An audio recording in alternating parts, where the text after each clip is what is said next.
This is really exciting. You're backstage here at Santa Ana, California.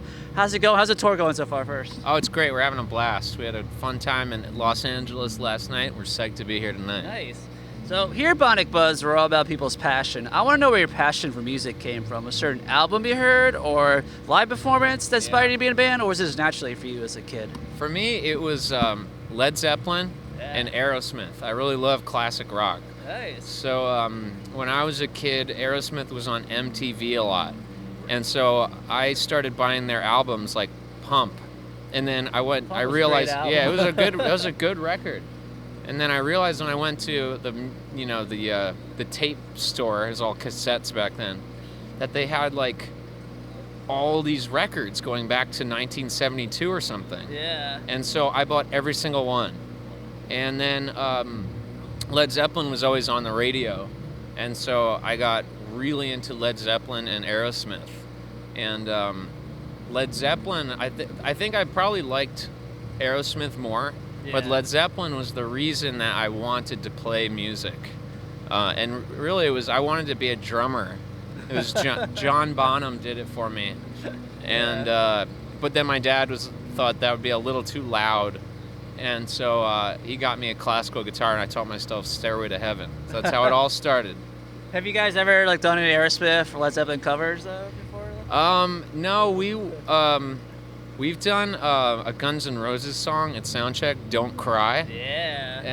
And that's those guys love Aerosmith, so it kind of felt like singing like Steven Tyler, but even to sing like Axl Rose, that's tricky. Yeah, Robert Plant, Axl Rose, Steven Tyler, those guys are wild singers. All right, well, let's talk about your new album, 9. I take it it's 9 tracks. Is that how you got the name of the album, or? It's our 9th full-length album. Okay, that's true. So initially, I think that number stuck out as the album title. I knew that I wanted it to be called 9.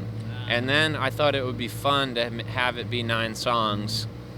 And the last song is so long that it's not like you're not getting enough music.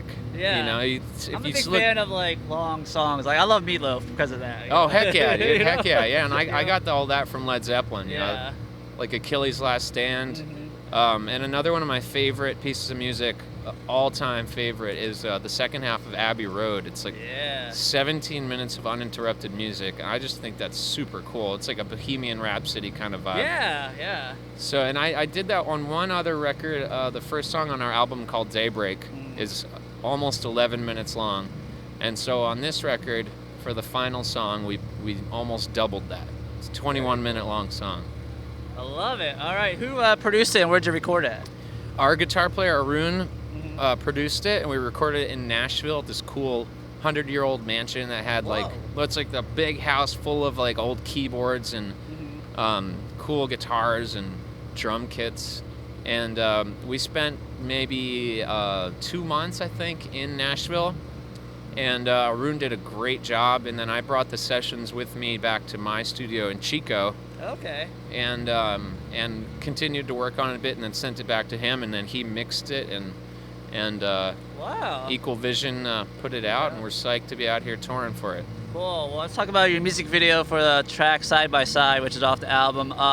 I love it because I'm a big 90s guy. Was that some truth behind it, how you guys formed in 97 or anything? Because there's skateboarding, there's pagers, flannel. Yeah, actually, that just came about because the director, Robin, had this vision, and Rodrigo, our bass player, had this vision for sort of the spirit of what the song was about. And the song is about how the band formed.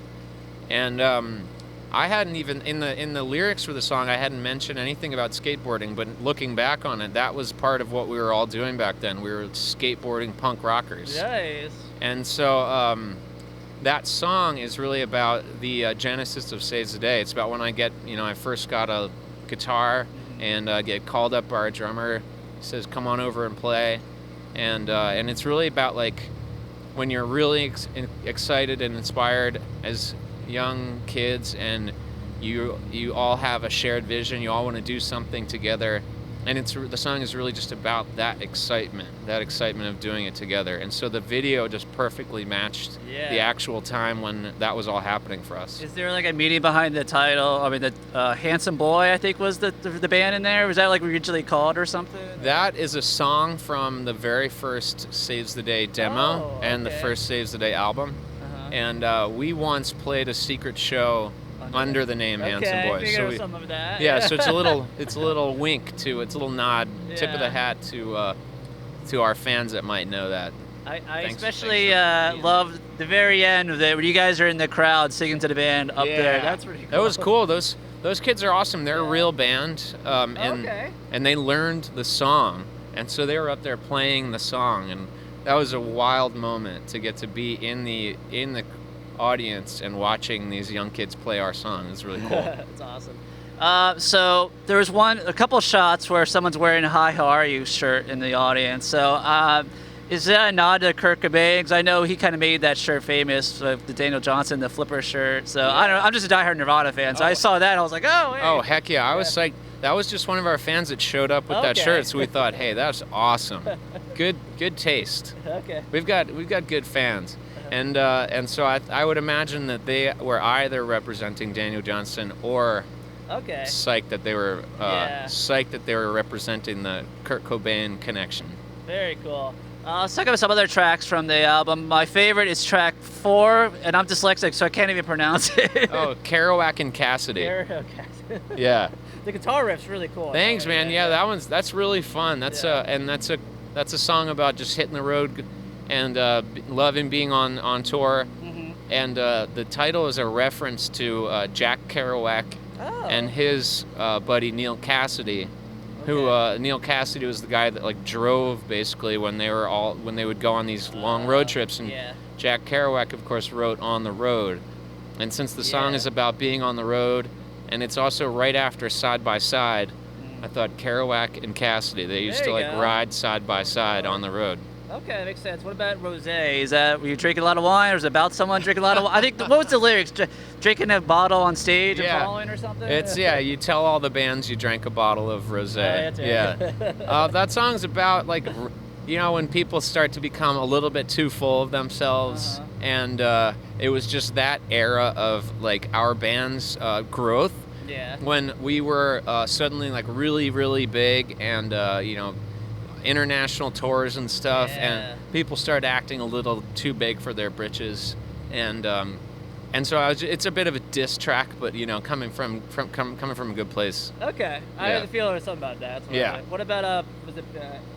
It's such a beautiful world. Yes, it's such a beautiful world. We play that one every night. It's a cool guitar riff, and that one's about just being so in love with the life you get to live, living this dream we get to live, and you know, just loving getting to play music. And there's a line about if we're stuck on the plane, we're skydiving to the show.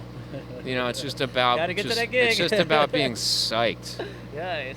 Yeah. Cool. So you got the tour here now. Any other upcoming tours? Any music videos on the way or anything new? Yes, there's a couple things that are in the works. I think the only thing that I can officially say right now is we're going to be in England for, I think it's called Slam Dunk Fest in May, and there's going to be a bunch of awesome bands over there, all at this really cool festival, and so that's happening next. And then there is a tour that is being talked about for this summer, and I can't wait to hopefully get to announce that soon. Well, thank you so much for taking time to talk to me. Absolutely, man. Make sure to check out 9 out now.